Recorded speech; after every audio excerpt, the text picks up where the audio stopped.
Gifts तो हम सभी को मिलते हैं, हम उन्हें घर ले जाते हैं और इस्तेमाल करते हैं, लेकिन अगर मैं प्राइम मिनिस्टर होती तो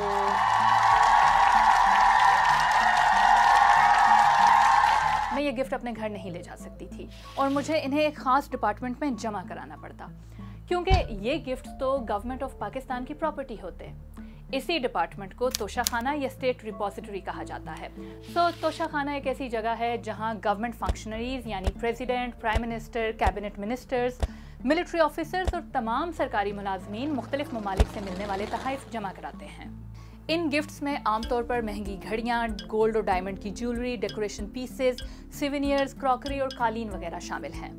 यहाँ जमा होने वाले गिफ्ट सिवेनियर्स के तौर पर रखे जाते हैं या कैबिनेट के अप्रूवल के बाद एक ऑक्शन के जरिए इन्हें बेच दिया जाता है।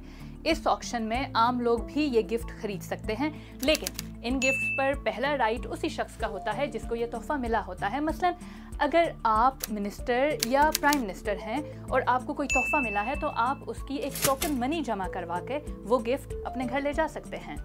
तो अगर रूल्स के मुताबिक प्राइम मिनिस्टर्स खुद को मिलने वाले ये गिफ्ट्स घर ले जा सकते हैं, तो फिर farmer prime minister Imran Khan के खिलाफ इसी तोशाखाना से तोहफे ले जाने पर मुकदमा क्यों बन रहा है? वेल अगेन, प्राइम मिनिस्टर होना आसान नहीं है।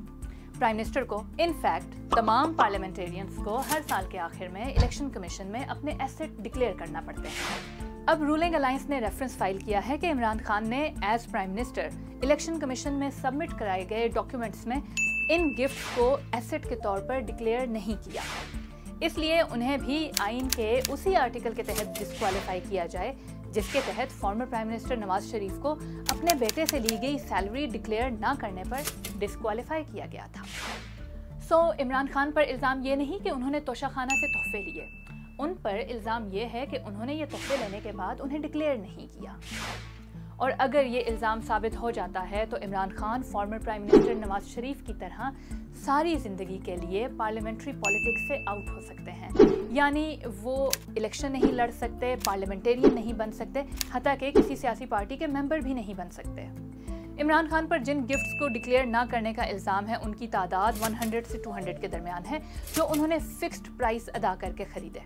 इमरान खान पर जिन गिफ्ट्स को डिक्लेयर ना करने का इल्ज़ाम है उनमें सऊदी क्राउन प्रिंस मोहम्मद बिन सलमान की तरफ से गिफ्ट के तौर पर पेश की गई 2 घड़ियां भी शामिल हैं। इमरान खान वो वाहिद हुक्मरान नहीं हैं जिन्हें तोशाखाना से गिफ्ट्स लेने पर मुकदमात का सामना है। इससे पहले फॉर्मर प्राइम मिनिस्टर नवाज शरीफ, यूसुफ रजा गहलानी और साबिक प्रेसिडेंट आसिफ अली जरदारी को भी नेशनल अकाउंटेबिलिटी ब्यूरो यानी नैप में ऐसे ही मुकदमात का सामना है। हुकूमत होपफुल है कि इमरान खान डिस्क्वालीफाई हो जाएंगे, लेकिन पीटीआई ये समझती है कि ऐसा कुछ नहीं होगा और ये कि ये महज एक इल्ज़ाम है। पाकिस्तान तहरीक इंसाफ के एक सीनियर रुकन परवेज़ खटक ये कहते हैं कि इमरान खान को सिर्फ अवाम ही सियासत से बेदखल कर सकती है, ना कि कोई सियासी इत्तेहाद, और ये भी कि उनके खिलाफ फॉरेन फंडिंग और तोशाखाना केस में कोई भी कॉन्क्रीट प्रूफ मौजूद नहीं है। अब इलेक्शन कमीशन के पास इस मुकदमे को हल करने के लिए 90 दिन का वक्त है।